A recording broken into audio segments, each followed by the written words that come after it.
चीर देंगे, फाड़ देंगे, बरात कर देंगे। ए करेजा बोलो क्या बोलत रहलू? ए राजा कहियो माहुर खाके मर जाई, पियल ना छोड़ब त छौकर जाई। ए राजा कहियो माहुर मर जाई, ए राजा कहियो माहुर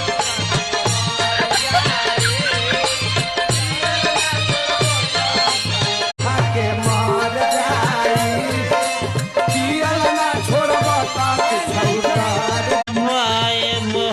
ए रानी तोहरा बात से ना डर जाएब, बिना भियल कबो न रहबाए।